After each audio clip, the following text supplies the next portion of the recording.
kepala sekolah dan Dewan Pendidik sudah merencanakan kegiatan ini untuk kita lakukan bersama. Maka kegiatan ini tidak lain dan tidak bukan untuk mengetahui seperti apa sekolah kita ini, spiritualitasnya. Dan nanti sedikit saya jelaskan siapa pastor kita ini. Maka kita akan mengenal siapa Santo Fransiskus, siapa Antonius, dan kedua orang ini dekat atau jauh,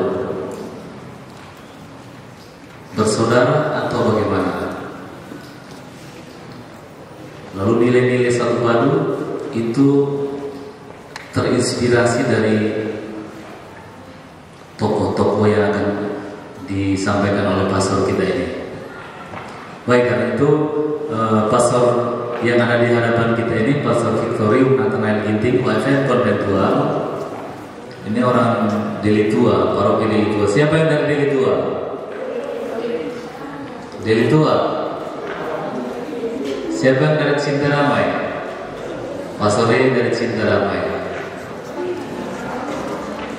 Pastor ini anak keempat dari 6 bersaudara ya.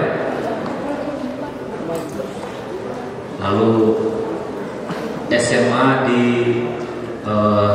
Seminari Santo Fransiskus Assisi, dulu di Deli Tua. Lalu sekolah di SMA di Murni Deli Tua.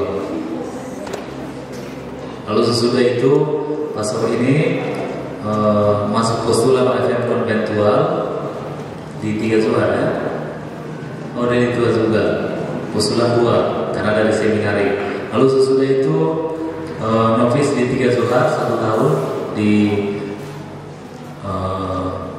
tempat kita ini sekarang di Biara Santa Katarina, dulu novisiat. Lalu sesudah itu profesi perdana, lalu kuliah 4 tahun di Pematang Siantar SDFT Santo Johannes, dan tinggal di Tora Biara Santa Katarina Santo Bonaventura yang pernah kalian retret. Di sana 4 tahun. Lalu sesudah itu top di Paroki Santo Antonius Padua Sasi Kebangsaan. Sesudah itu melanjutkan studi teologi di Pematang Siantar. Lalu sesudah itu sebentar di Tiga Johar ya, baru melanjutkan studi. Tinggal dulu di Basilika San Francesco Assisi selama kurang lebih 2 atau 3 tahun di sana. Lalu studi tentang Fransiskanologi. Lalu kemudian selama studi pulang sebentar ke Indonesia untuk tabisan imam di Jambul Halilintar di Medan. Lalu setelah studi tinggal di Biara Santo Bonaventura Pematang Siantar sampai sekarang. Pastor kita ini seorang saudara di Konventual yang akan membagikan pengalaman selama dia di Assisi, studi tentang Fransiskanologi, siapa itu Fransiskus, siapa itu Santo Antonius dari Padua, dan tinggal di sana selama lebih dari 4 tahun. Maka mari kita ikuti bersama dengan tertib. Kertas kita itu kita tulis hal-hal yang penting, tidak hanya di situ, tetapi kita pahami, kita praktekkan sebisa kita, semampu kita, secara bersama di tempat ini. Saya kira itu saja, Pastor, Bapak Ibu Dewan Pendidik, dan anak-anak kami sekalian. Itu saja, sekian dan terima kasih. Victorium Nathanael Ginting, OFM Konventual. Good, mantap. Terima kasih ya Vincent. Sekali lagi ya, benar sekali. Benar Pastor? Nggak ada yang kurang ya Pastor? Oke. Nah, jadi nama pastor yang menjadi pembicara kita pagi ini adalah Pastor Victorium Nathanael Ginting, OFM Konventual. Khusus yang sebelumnya sudah disampaikan Pastor Ian. Jadi silahkan anak-anak kami catat apa yang menjadi bahan-bahan penting. Siapa sebenarnya Santo Fransiskus ini? Jadi semua sudah disampaikan. Gak usah tunggu lama-lama lagi. Kami serahkan cara ini, mic ini kepada Pastor. Bersama dengan Civitas Akademika Satu Padu Boarding School 3 Johar. Terima kasih tentunya dari saya atas kepercayaan yang diberikan bagi saya untuk bisa membagi sedikit pengetahuan, mungkin juga pengalaman tentang Santo Fransiskus dan juga Santo Antonius yang adalah spiritualitas dari Satu Padu di tempat ini. Maka semoga nanti pemaparan ini tidak membosankan ya. Semoga tidak membosankan karena belajar tentang orang kudus, riwayat hidupnya, perjuangannya mungkin juga jauh dari kita 800 tahun yang lalu, tetapi semangatnya tetap ada sampai saat ini. Karena semangat mereka itulah maka sekolah ini ada, maka kami ada di tempat ini, maka kalian juga bisa bersekolah di sini. Maka hal yang sangat penting ada di semua bahwa kita perlu mengenal identitas kita ya. Saya sebagai apa, di mana saya, mau kemana saya. Jadi hidup kita itu harus kita sadari bahwa saya itu punya identitas dan saya punya cita-cita, itulah tujuan. Kalau tidak, hidup kita akan terasa hampa, tidak akan bermakna, maka pada akhirnya menyanyiakan waktu yang ada. Waktu itu terus berjalan ya. Tapi apakah kita juga berjalan dalam pemikiran, dalam iman, dalam hidup? Itu tergantung dari kita, bagaimana kita mau berjuang. Maka semoga nanti ini, bahan ini sungguh membantu kita untuk semakin menemukan identitas kita dengan lebih baik, semakin mampu untuk menjalani kehidupan kita, untuk mencapai tujuan utama yakni kebahagiaan dan keselamatan. Oke, baik. Kita akan dari informasi yang saya terima ada 3 sesi nanti. Jadi saya membagi 3 tema. Pertama kita akan melihat secara sepintas saya katakan Santo Fransiskus Assisi. Karena Santo Fransiskus ini memiliki peran yang sangat besar dalam gereja dan dunia. Kita tahu bahwa nama paus kita adalah Fransiskus. Bahwa Fransiskus Assisi juga adalah pelindung lingkungan hidup sedunia. Dan bahwa Fransiskus adalah tokoh dialog. Jadi ada sedikit pengalaman tahun 2017 itu dirayakan di Assisi, tempat Santo Fransiskus ini, pertemuan pemimpin agama, pemimpin religius seluruh dunia. Karena apa? Karena Fransiskus adalah tokoh yang menginspirasi semua agama, bahkan mereka yang tidak beragama atau ateis pun datang ke sana untuk belajar dari Santo Fransiskus. Dan saat itu saya sedang berada di sana dan mendapat kesempatan untuk berjumpa dengan para pemimpin agama, pemimpin spiritualitas, termasuk yang dari Jepang, Korea, Cina itu datang. Dan memang saat itu menjadi kesempatan berrahmat bagi dunia untuk memikirkan bersama kehidupan yang lebih baik dengan cara berdialog. Karena dengan berdialog maka kita akan mampu mengenal diri kita dan mampu juga berdamai dengan yang lain. Dan Santo Fransiskus menjadi contoh dan teladan bagi kita. Baik, kita melihat Santo Fransiskus Assisi ya. 1182 sampai 1226. Jadi kira-kira berapa tahun usia Fransiskus ini? 44 tahun saja hidupnya.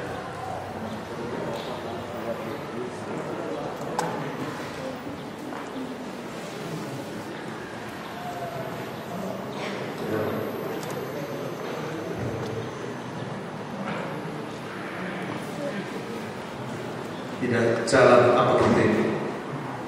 Apa namanya? Di sini berjalan, di sini tidak ikut dia. Kita seirama, berarti kacau jadinya. Gimana caranya? Nardone dan ibunya Madonna Ika. Kita ada juga pertanyaan-pertanyaan, semoga bisa dijawab ya. Ketika dibaptis di gereja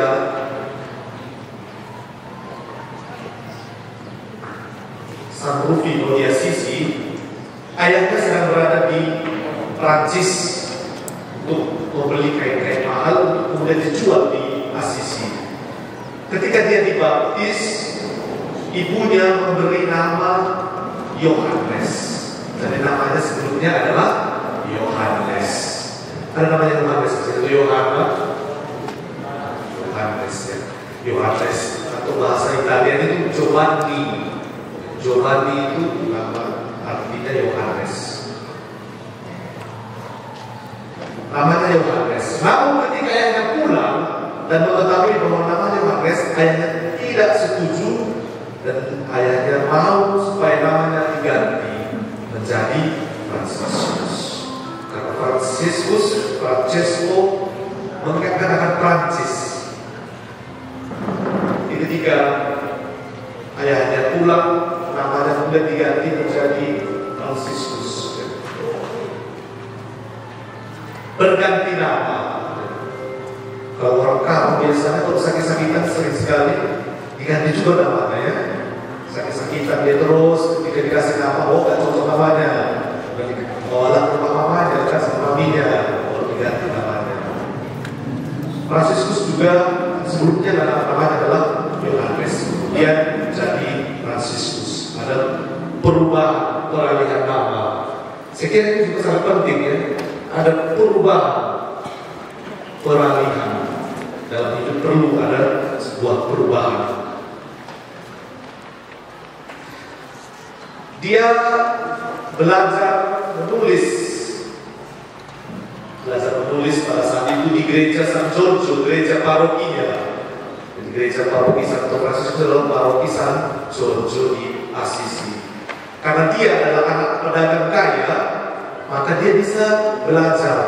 Pada saat itu yang bisa belajar orang-orang kaya. Jadi Fransiskus mendapat kesempatan belajar di gereja San Giorgio juga bersama dengan para Benediktin, para rahib yang pada saat itu banyak di Assisi, dan mereka itu juga mengajar anak-anak yang mau misalnya dibaptis, yang mau misalnya menerima komunion pertama.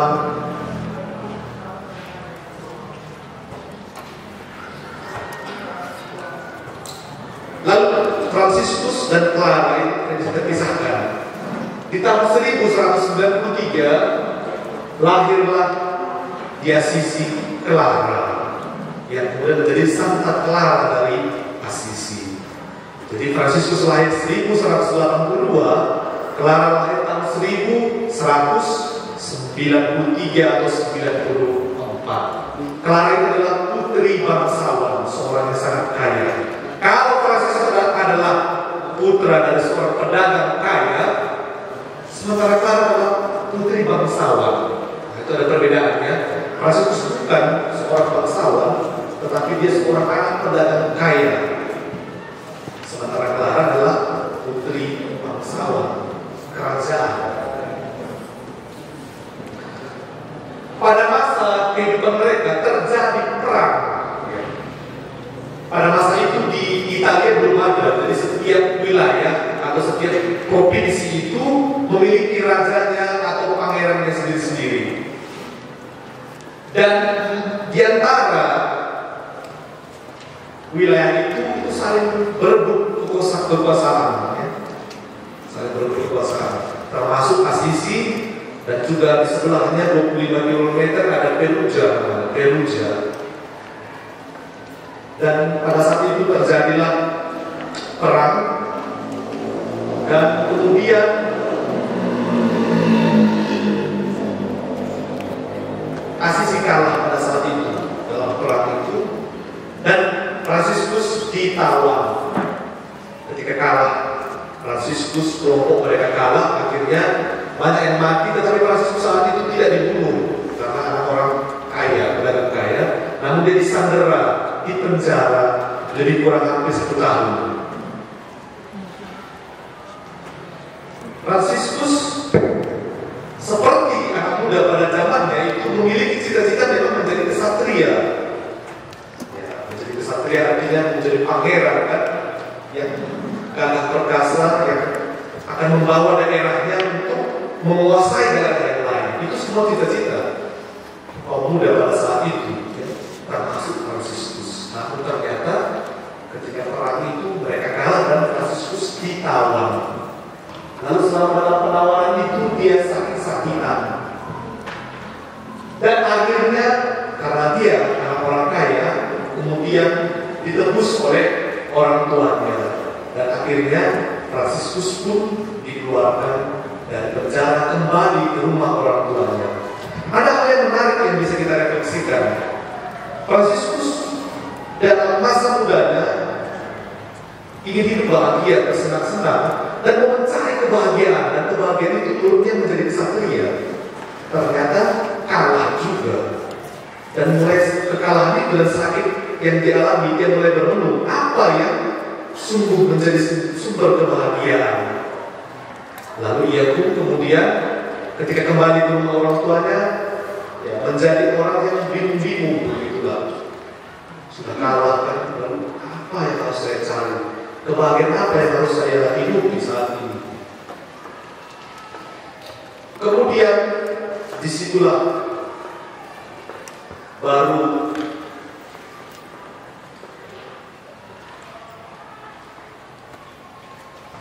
ketika orang tuanya melihat situasi itu mereka menjadi sedih juga. Tetapi ada kesempatan kedua perang kembali.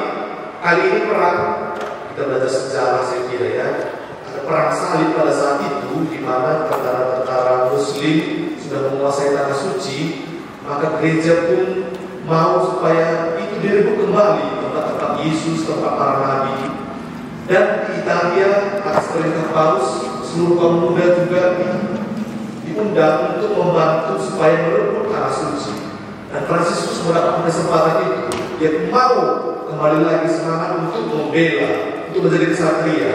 Namun ternyata ketika dia ikut dalam rombongan itu, suatu malam sampai namanya tempat di Spoleto, sekitar 60 km dari Assisi.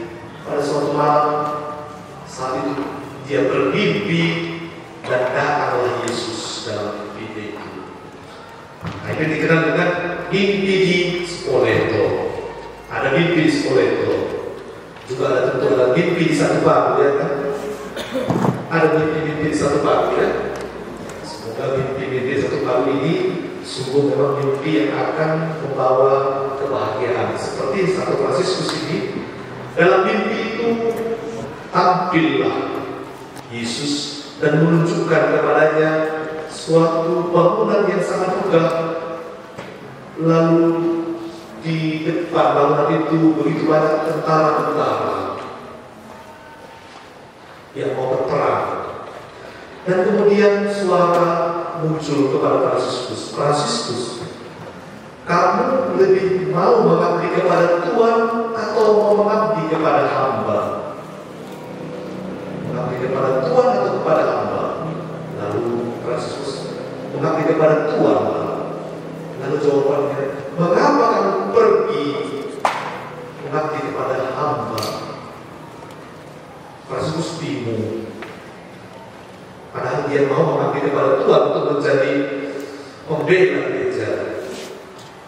Lalu Fransiskus mengatakan, Lord, what do you want me to do? Tuhan, apa yang kau kehendaki ku perbuat bagi? Lalu jawabannya, pergilah, kembalilah ke Assisi. Di sana akan tunjukkan apa yang harus kamu lakukan. Ketika bangun, Fransiskus kemudian tersentak, lalu akhirnya dia memutuskan untuk tidak lanjut bersama dengan rombongan ke tanah suci. Dia kembali ke Assisi. Ini satu hal yang sangat menarik, ya. Kadang-kadang kita berpikir bahwa untuk menjadi orang yang besar itu harus lari keluar, luar biasa. Tapi Tuhan punya rencana yang benar. Kembalilah ke tempatmu, kembali dalam dirimu, kenallah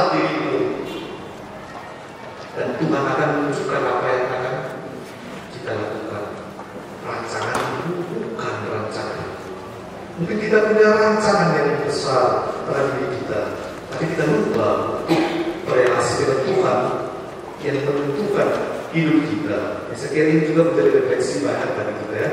Dan Fransiskus akhirnya mengikuti suara itu dan kembali ke Asisi. Tentu dia tahu konsekuensi bahwa dia akan diejek oleh semua, bahkan dia akan dihajar oleh orang tuanya. Karena dia kalah, belum berperang, udah kalah, mundur.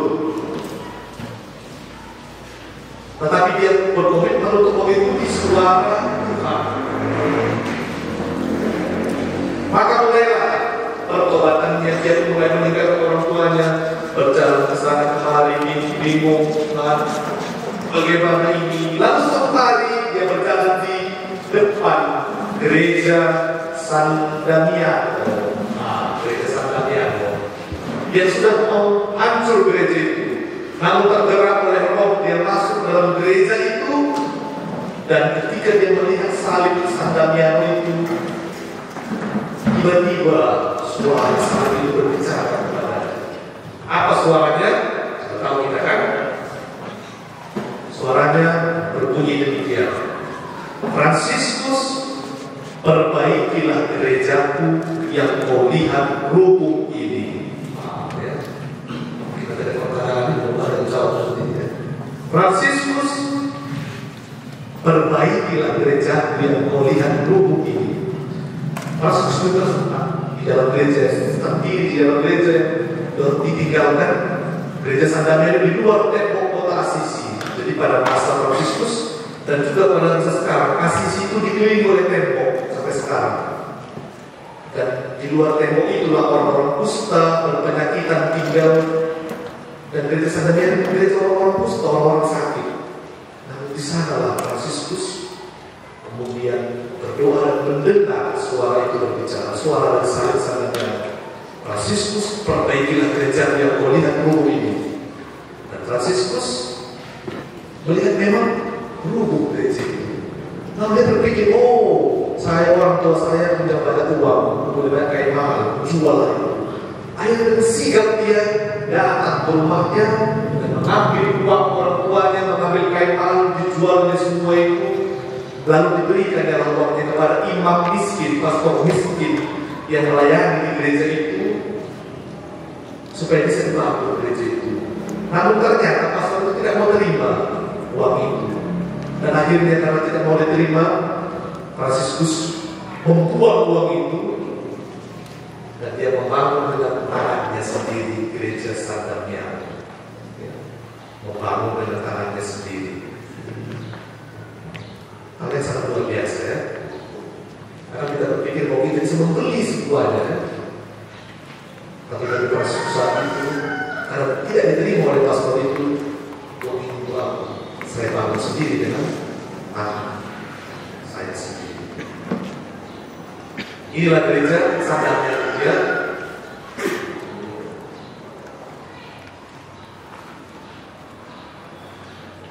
Ini gereja, ini salib San Damiano di gerejanya.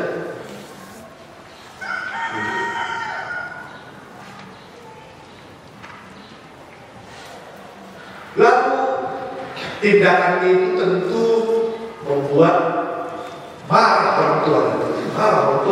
Diambil uang orang tuanya, lalu diambil kain-kainnya, menjadi muruk kalau orang tuanya, khususnya bapaknya ya.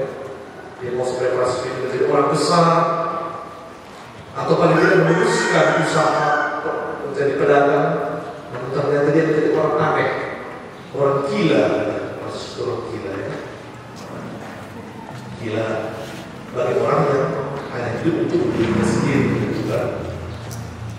Dan akhirnya apa? Teman-teman yang selama ini bersama dengan dia bergitar-gitar, Pak tua mungkin juga ya, Pak Anggur di sana, tua di sini kan, mereka aneh ini. Akhirnya teman-teman yang selama ini bersamanya pun meninggalkan Fransiskus.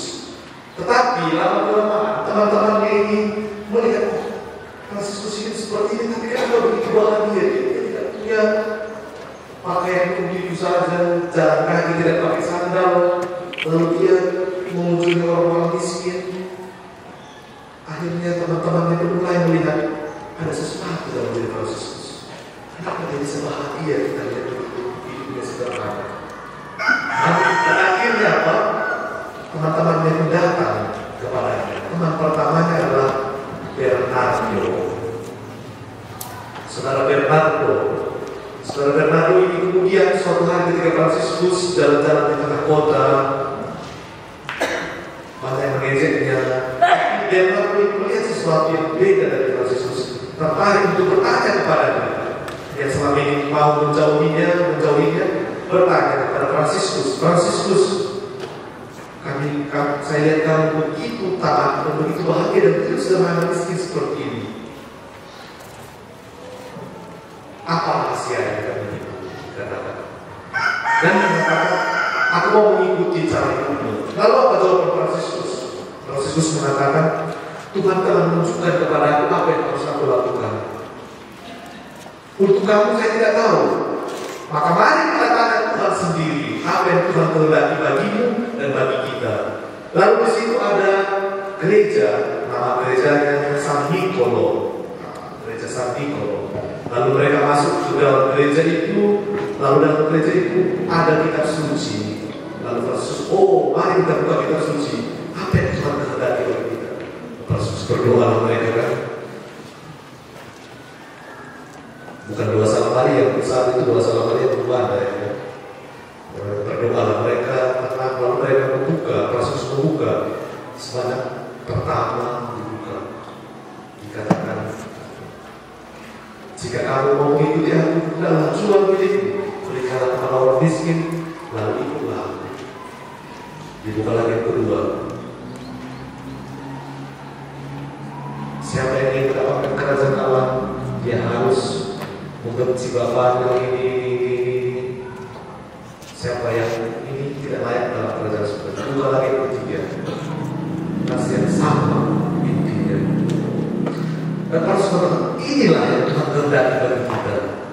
Dan mulai saat itu lahirlah yang namanya fraternitas, persaudaraan.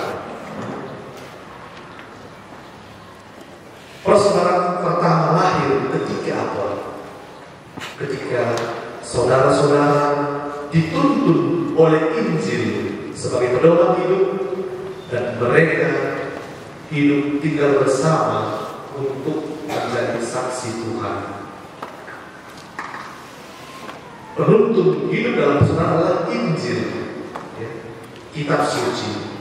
Dan mulai saat itu mereka pun bersama-sama menjalani kehidupan melayani orang-orang kusta pada saat itu yang tinggalnya dijauhkan. Pada masa Fransiskus itu terjadi kelas-kelas sosial ya, orang kaya, para pedagang, para pejabat itu di kelas atas mereka.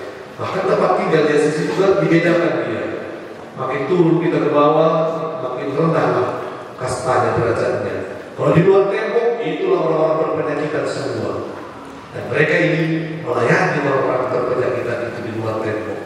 Dan kesaksian mereka ini sungguh menggugah kemudian banyak orang yang selama ini menjauhi mereka kemudian datang mau mengikuti mereka. Kemudian datang juga Pietro Catani, lalu Bernardo, tadi Guido Egidio.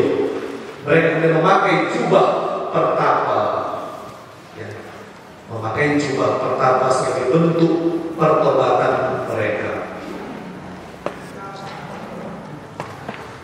Lalu ketika jumlah mereka sudah 12, jumlahnya 12, mereka pun pergi ke Roma. Nah, sisi ke Roma itu sekitar 160 km. 160 km dari mana ini ya? Kesehatan mungkin dari Medan ke Seattle jaraknya.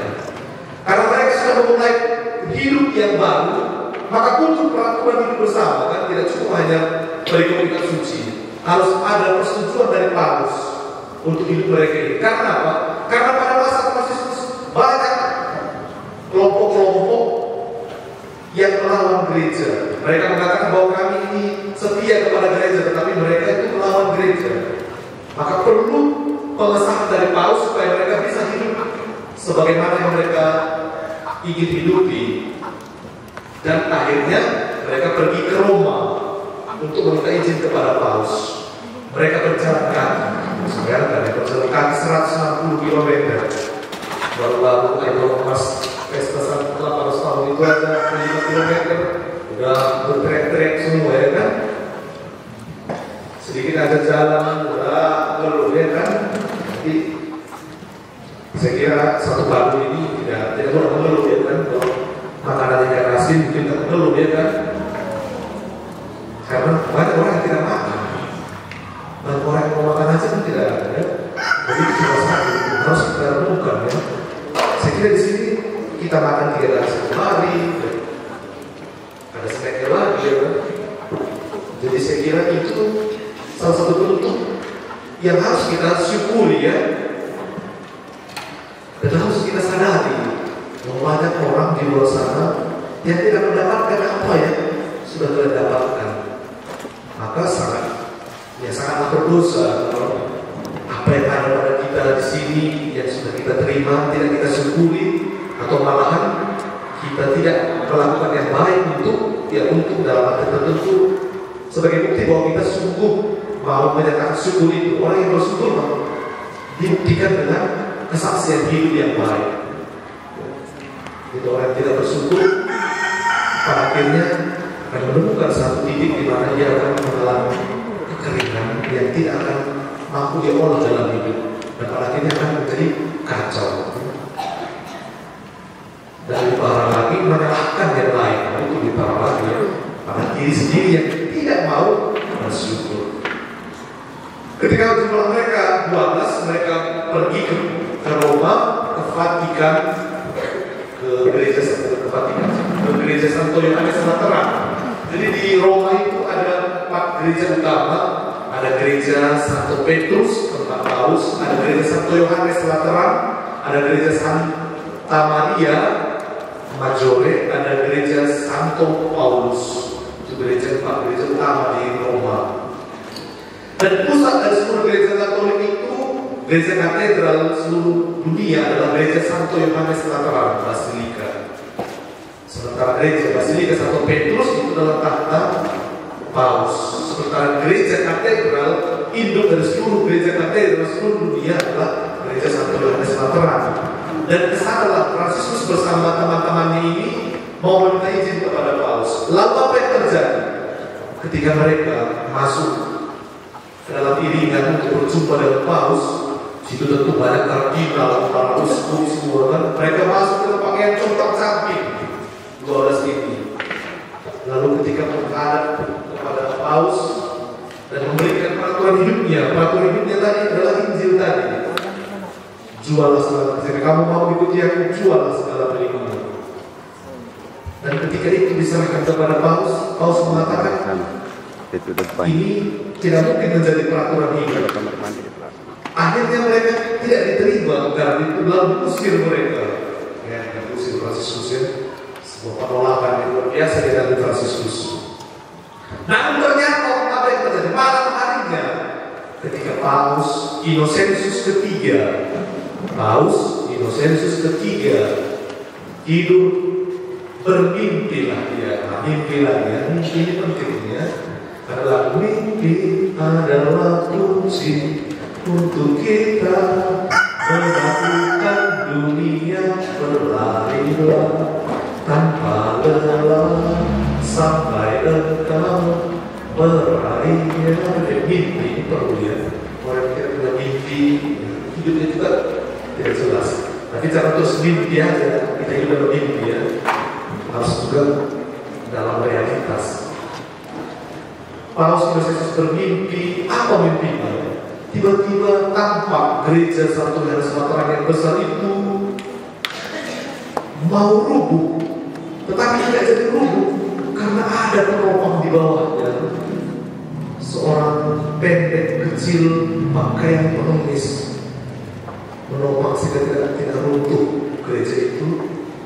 Lalu Paus kemudian ini yang kemarin datang meminta supaya disahkan peraturannya, Fransiskus.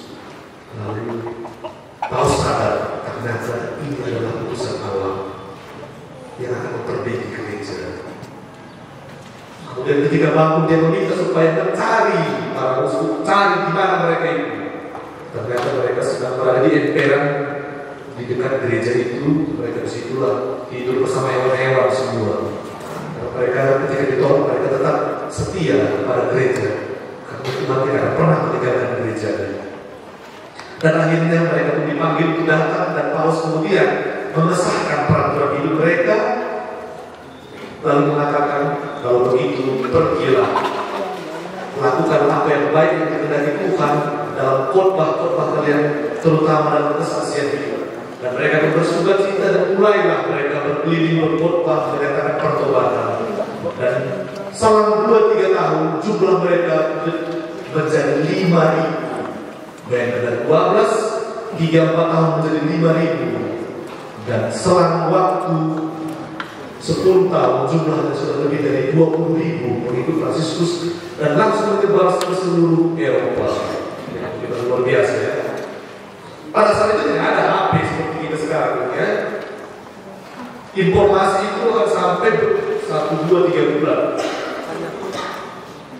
Hanya karena mereka itu berjalan terus pada pengikutnya, berjalan ke negara ini, berjalan kaki, dan mereka memberi kesaksian, dan kemudian mereka dikenal, dan banyaklah orang bertobat atas kesaksian hidup mereka. Maka tahun 1209 dikenal sebagai lahirnya persaudaraan. 1209 atas izin dari Paus Innocentius ketiga. Kemudian mereka pun melayani orang-orang kusta. Lalu ketika jumlahnya bertambah, mereka berpindah, sebelumnya di Ripotorto, kemudian pindah ke gereja Santa Maria para Malaikat, atau biasa dikenal Porciuncula degli Angeli. Di Bandar Baru adalah sama putra degli Angeli. Nah, itulah dia, Santa Maria degli Angeli. Angelo malaikat, Angeli plural, lebih dari satu, para malaikat. Mereka tinggal di sana dan sambil melayani orang-orang kusta. Lalu Fransiskus kemudian pergi ke Tanah Suci. Ke Tanah Suci karena Tanah Suci itu adalah tempat kelahiran Yesus, itu juga para nabi di sana semua. Lalu pada tahun 1215 ada namanya konsili. Belajar agama kita juga mengenal konsili. Konsili ini adalah pertemuan para sedunia yang dipanggil untuk membahas hal penting dan memutuskan sesuatu yang sangat penting terkait dengan iman dan moral. Yang terakhir terjadi adalah Konsili Vatikan kedua. Konsili Vatikan kedua. Pada tahun 1215 ada konsili Lateran keempat namanya, konsili Lateran keempat. Dalam konsili ini dibahas tentang bagaimana kehidupan gereja yang bobrok pada saat itu, termasuk para pastornya, para uskupnya, juga umat yang kurang lagi menghormati Ekaristi, kurang menghargai misa, tidak tahu lagi apa makna misa itu. Semoga kita tidak seperti itu ya. Pada masa itu pernah terjadi. Orang tidak lagi menghargai misa, tidak percaya lagi bahwa itu adalah tubuh dan darah Tuhan. Akhirnya dibuatlah konsili, lalu diingatkan kembali pentingnya menghargai dan menghayati, mengimani bahwa Ekaristi adalah tanda kehadiran Tuhan Yesus di dalam berupa roti dan anggur. Dan di sana diputuskan bahwa pentingnya pendidikan iman, katekese untuk itu, dan juga pendidikan untuk para calon-calon imam. Maka mulailah didirikan seminari-seminari untuk pendidikan itu. Dan tentu ini juga berlaku terus sampai saat ini ya. Kita perlu belajar katekese, tetapi dasar-dasarnya apa gereja Katolik itu merayakan Ekaristi. Mungkin beda juga dengan gereja Protestan kita katakan. Tritunggal dan kehadiran Yesus dalam Ekaristi. Bagaimana saya bisa mengerti tentang ini? Saya tidak pernah bisa mengerti ini Tuhan. Begitu pintarnya Santo Agustinus kan. Namun Ini adalah misteri Allah. Tapi suatu hari Tuhan menunjukkan, menegur dia. Suatu hari ketika dia berjalan-jalan di pinggir pantai biasanya banyak pasir kan? Banyak atau tidak pasir di pantai? Mungkin kalau pantai orang Karo, bisa pantai biru, nggak banyak juga pasirnya ya. Kalau orang Karo pantai itu sungai juga ya kan? Pantai biru katanya. Biasa di pantai itu pantai laut itu pasti banyak pasirnya. Lalu ketika Agustinus sedang berpikir, Tuhan bagaimana bisa mengerti saya tentang Tritunggal Ekaristi ini, tiba-tiba muncul seorang anak kecil. Lalu Agustinus memperhatikan anak kecil ini yang sedang menggali lubang di antara pasir itu, lalu sedang mengisi lubang itu dengan air laut. Pelan-pelan kita alam diisinya terus kan, nggak penuh-penuh lah ya kan. Nanti bisa dicoba kalau ke pantai ya.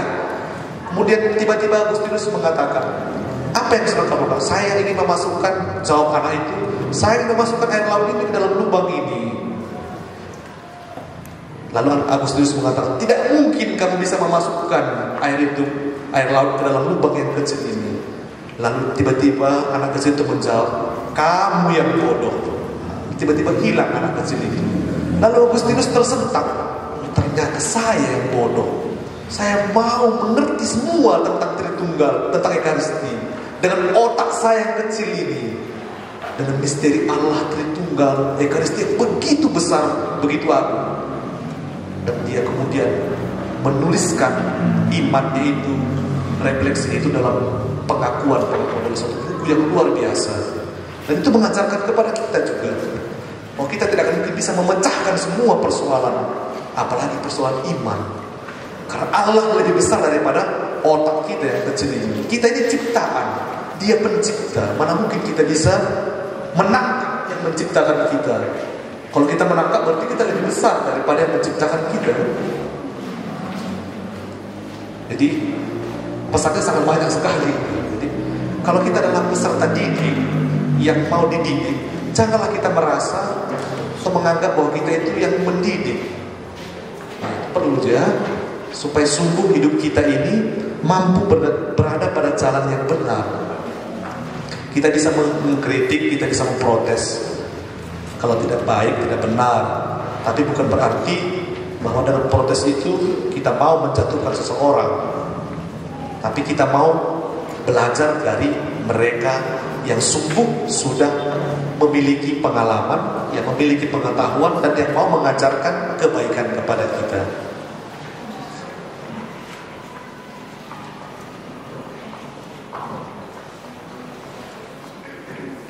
Pada tahun 1216 di gereja Porciuncula itu tadi ada peristiwa yang luar biasa. Apa itu peristiwanya? Ketika Franciscus berdoa di gereja Porciuncula, datang lagi Yesus, Maria dan para malaikat. Ini luar biasa ya. Lalu apa yang terjadi di sana? Franciscus ditanya oleh Tuhan, apa yang kau minta? Lalu Franciscus menjawab, saya mau supaya setiap orang yang masuk ke dalam gereja ini mengakukan dosa, merayakan Ekaristi, mendoakan doa intensi paus, memperoleh keselamatan baik dirinya maupun yang didoakannya. Lalu Yesus menjawab, baik sekali permintaanmu. Dan akhirnya Yesus meminta persetujuan dari wakilnya. Siapa itu? Paus.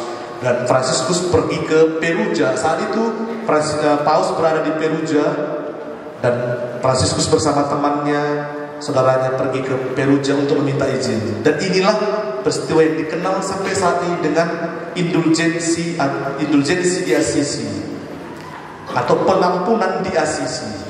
Jadi itu yang dirayakan setiap tanggal 2 Agustus. Maka mungkin kalian kalau misa di tanggal 2 Agustus, kalian rayakan Santa Maria para malaikat, ya kan? 2 Agustus sudah lewat ya. Itu perayaan peristiwa Franciscus menerima penampakan Tuhan Yesus bersama Bunda Maria dan para malaikat.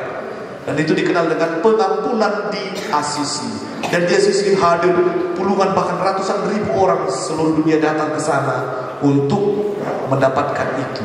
Ya, bayangkan ya, pergi ke ke sana. Tetapi gereja memberi kesempatan kepada seluruh gereja-gereja paroki, gereja-gereja para Fransiskan, pengikut Fransiskus termasuk gereja ini bisa mendapatkan itu dengan mengikuti apa yang dikatakan tadi, mengaku dosa, merayakan Ekaristi, mengucapkan aku percaya, dan intensi doa untuk Paus. Jadi kita diberi kesempatan rahmat oleh Tuhan atas dosa-dosa kita dan juga atas dosa-dosa keluarga kita yang sudah meninggal, yang belum masuk ke dalam kerajaan surga, bisa kita doakan di sana.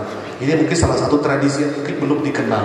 Tapi semoga dengan pertemuan ini ada beberapa poin dari kalian, yang beberapa poin yang bisa kalian tangkap, yang bisa juga kalian hidupi nantinya.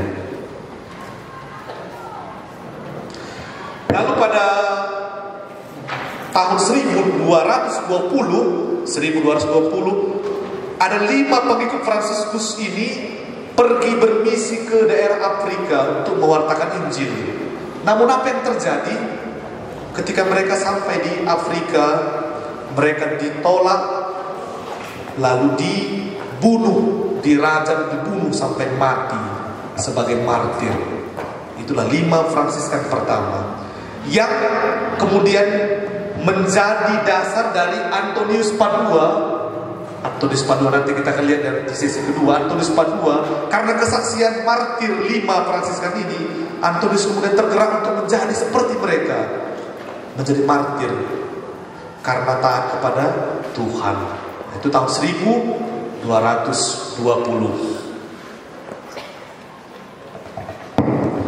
Lalu kemudian Fransiskus pergi ke Tanah Suci. Dan sebelum sampai ke Tanah Suci tahun 1219, dia berjumpa dengan Sultan Malik Al-Kamil. Sultan Malik Al-Kamil, Sultan Mesir yang sangat kejam, yang menjadi pemimpin tokoh Islam yang paling berpengaruh pada saat itu.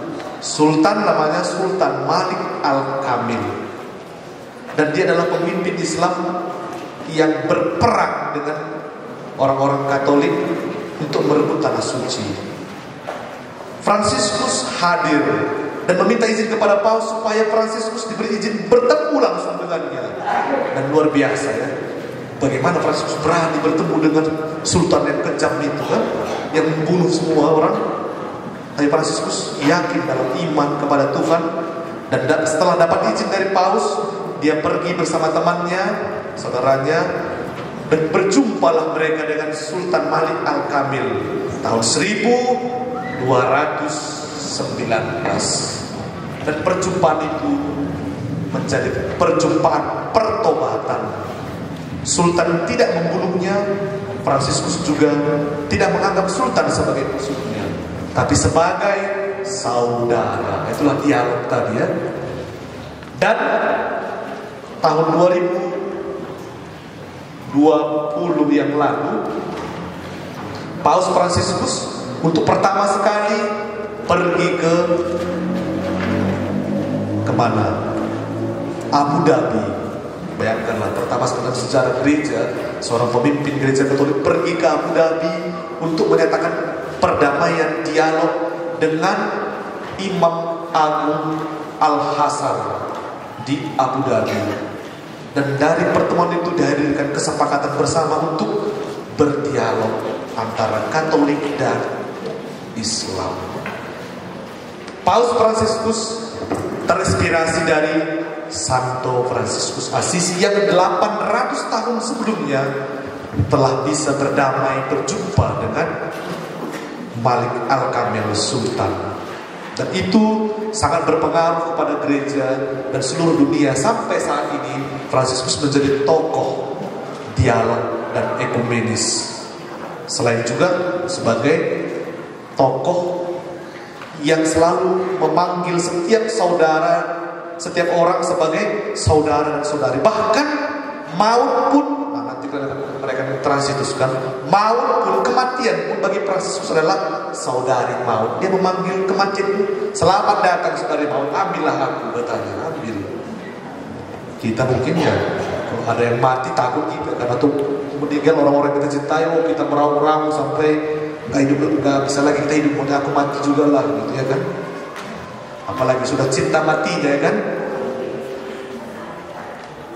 Fransiskus mampu sampai kepada tahap melihat dan mengalami yang berbeda dengannya sebagai saudara dan saudari, bahkan maut pun. Bahkan dia kemudian pun dalam biografi bisa berbicara dengan burung-burung, bersahabat dengan serigala, dan banyak lainnya. Maka dia sangat terkenal dengan tokoh dialog dan perdamaian. Dan Paus Fransiskus baru-baru ini juga mengeluarkan ensiklik namanya Fratelli Tutti, Fratelli Tutti, semua bersaudara. Maka saya kira dari antara keren yang berbeda satu sama lain, berbeda agama juga, berbeda gereja, berbeda budaya, yang berbeda karakter, juga bisa melihat mereka itu sebagai kekayaan, bukan sebagai musuh. Kalau putih semua kan aneh juga, kita menjadi aneh kan. Kalau ada yang berbeda, maka jadi kekayaan. Seperti pelangi kan, berwarna-warni dia jadi indah. Sama seperti kalau main gitar, kalau satu aja tali gitarnya warna apanya, suaranya kan nggak menghasilkan musik melodi yang bagus kan. Itulah yang dapat kita contoh dari Santo Fransiskus Assisi. Ya. Ada kapitel namanya, ada kapitel pertemuan persaudaraan. Jadi di biara Santo Katarina ini setiap bulan ini ada kapitel juga, kapitel biara, di mana semua pastor frater itu berkumpul sebagai saudara, menyampaikan pengalamannya, evaluasinya, juga apa yang dihidupi selama 1 bulan paling tidak itu dibagikan, diseringkan. Itulah bentuk hidup sebagai saudara. Ada selalu saat-saat di mana masing-masing saudara berbagi. Masing-masing saudara berbagi. Saya kira juga ini juga menjadi spiritualitas, semangat karisma dari sekolah ini ya. Saling ada berbagi. Saya lihat tadi saya katakan, oh ini apa? Ini biasa dirayakan ulang tahun sekali sebulan. Itu salah satu bentuk ya. Mau menyatakan bahwa kami bersama. Dia merayakan ulang tahun, kita juga mengingat saudara kita, mendoakannya. Itulah salah satu bentuk yang nyata sebagai saudara ya, mengingat saudara yang ulang tahun, mendoakannya, iya kan? Benar atau tidak? Oke, baik gitu ya.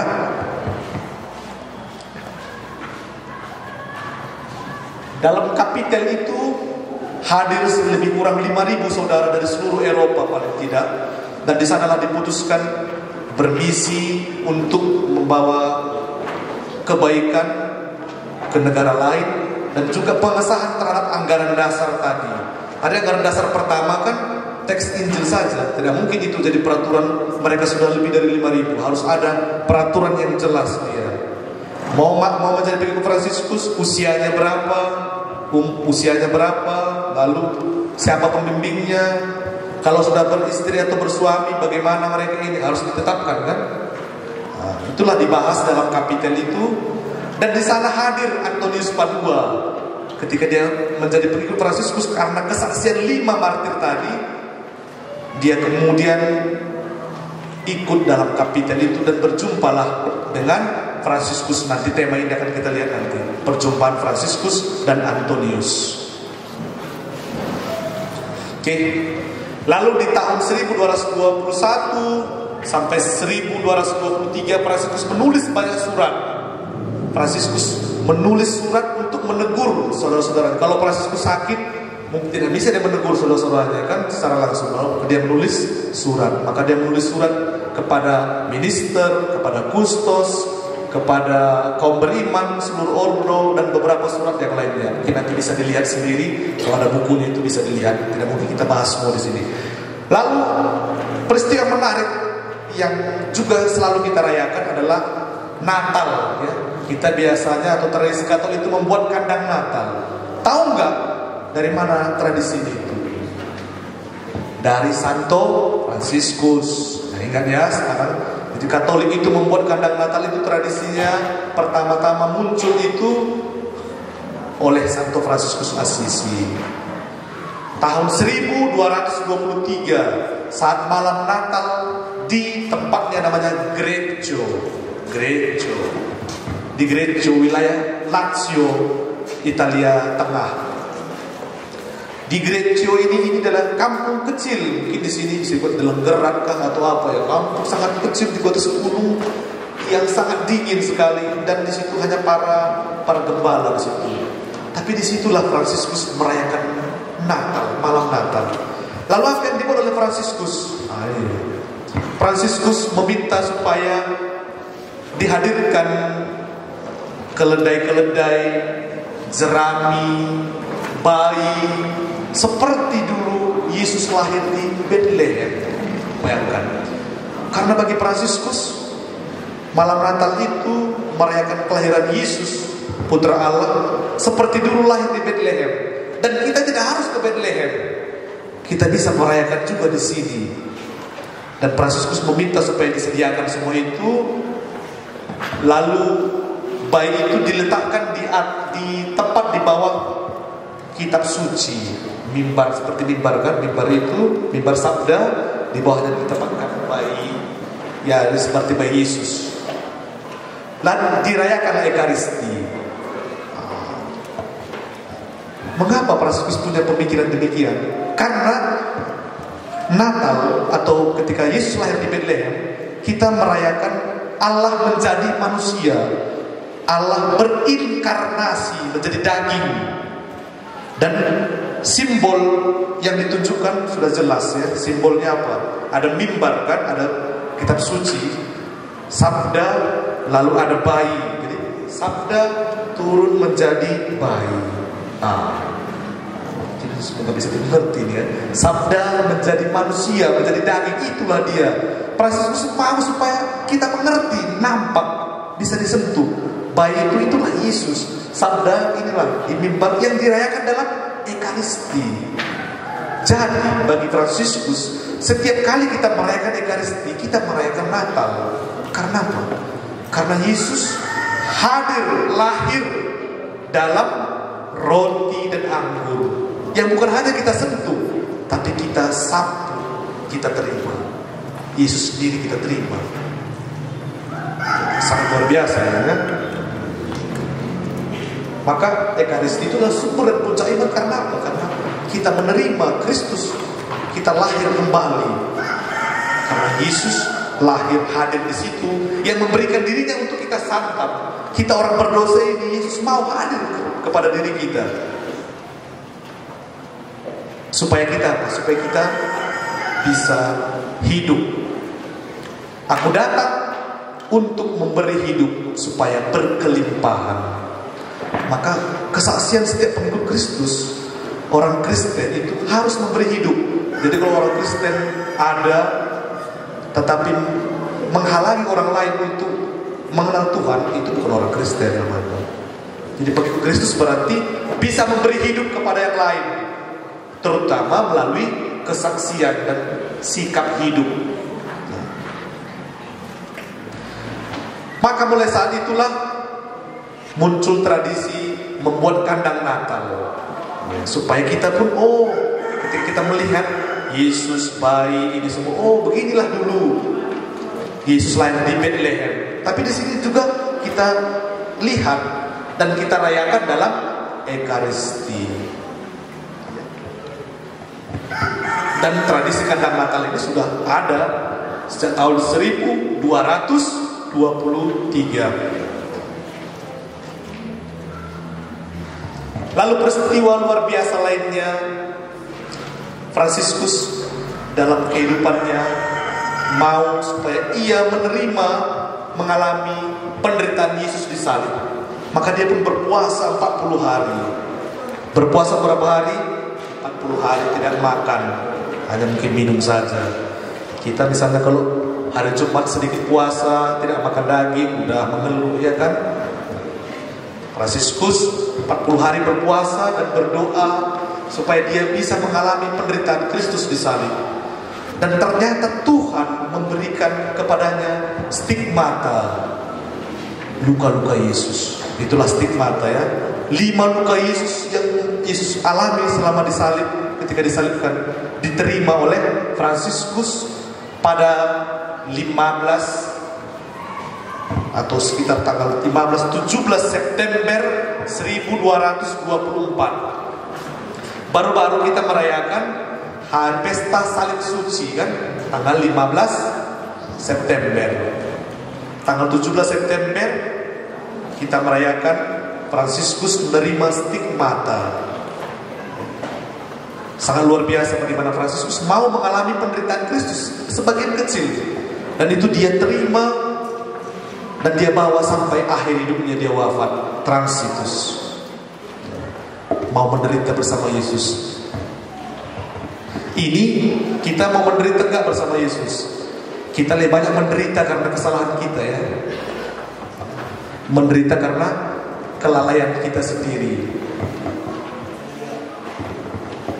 Maka semoga Fransiskus, Santo Fransiskus ini pelan-pelan akan memberi inspirasi bagi kita yang untuk juga mampu melihat penderitaan, duka cita yang kita alami sebagai bagian dari mengambil sedikit dari penderitaan Kristus, agar sungguh kita bahagia. Maka orang yang mampu menghadapi setiap penderitaan adalah orang yang bersatu dengan Tuhan dalam hidupnya. Amin. Ibu lihat semua ini. Fransiskus dia memberi berkat kepada saudara Leo dan juga kepada para pengikutnya. Mengapa Fransiskus memberi berkat kepada saudara Leo dan juga menulis surat? Karena saudara Leo ini sekalipun dia setia kepada Fransiskus, kemana kata Fransiskus, catat, tetapi dia pun mengalami kesulitan dalam hidupnya. Dia juga mengalami kekeringan, dan pada akhirnya Fransiskus pun mulai merasakan bahwa dia ini mengalami kesulitan, dan Fransiskus pegang, lalu dia menulis berkat meneguhkan saudara Leo supaya tetap setia sampai akhir.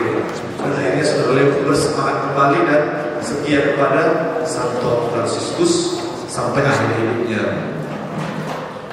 Dan saat-saat terakhir hidupnya Fransiskus sudah tahu bahwa dia akan menghadap Tuhan.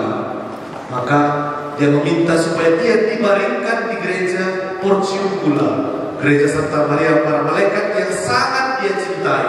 Karena dia mengatakan bahwa saya ingin meninggal dekat gereja itu, Santa Maria. Dan dia mengatakan, ketika aku mati wafat nanti, baringkanlah aku di atas tanah, karena aku tidak layak sebagai orang berdosa.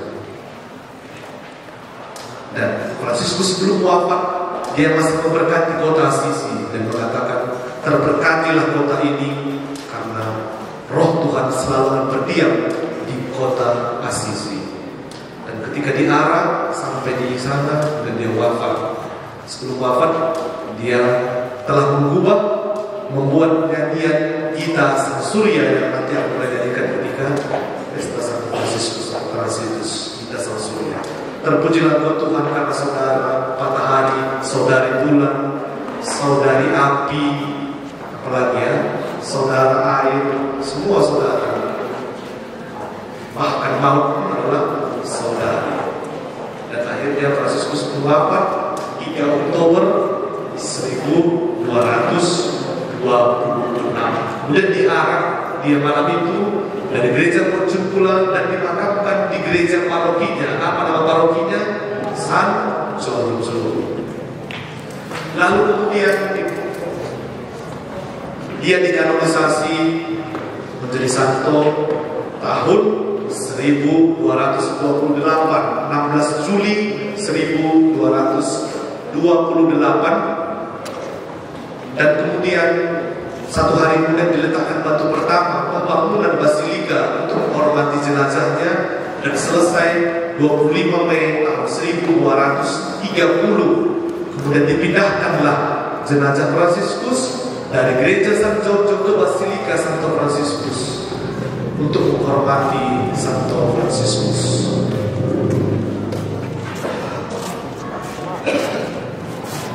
Oke, saya kira begitu aja dulu ya, udah supaya minum sedikit dulu ya.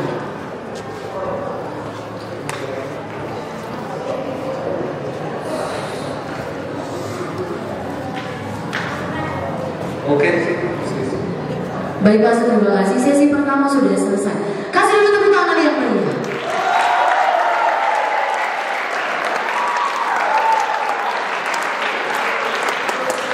Baik, terima kasih sudah cukup. Coba dulu aspal bagus dulu duduknya. Tegak dulu semua duduk. Memang cuaca mendukung untuk tidur. Ya, pastor kita ini jauh-jauh dari Sinaksa datang ke sini.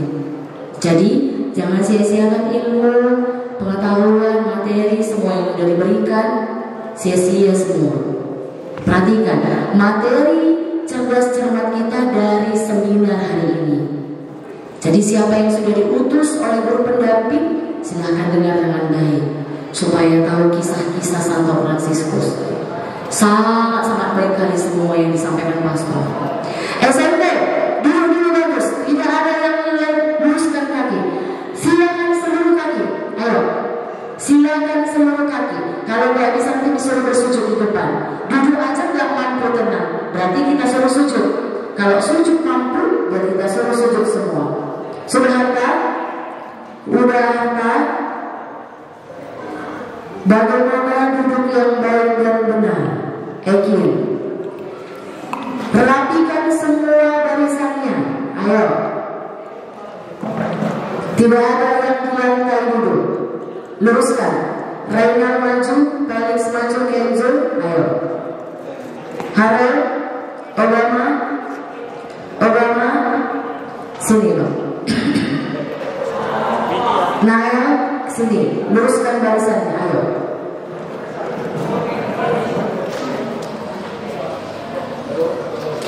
Obama abang kelas kan, kasih contoh yang baik. Di sini di tengah.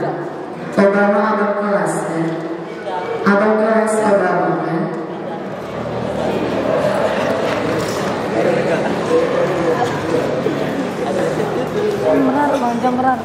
Tegakkan dadanya aspal, jangan kayak opung-opung. Iya, jangan kayak opung-opung.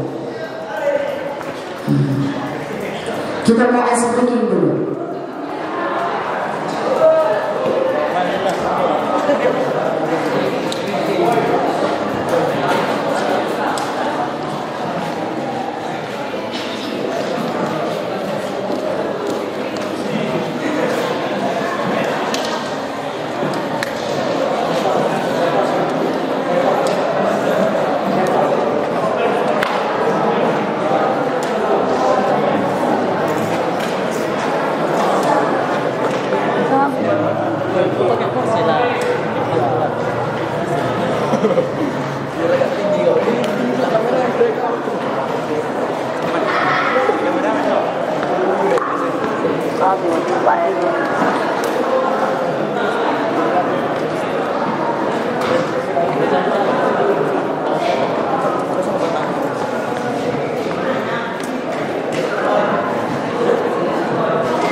Kalau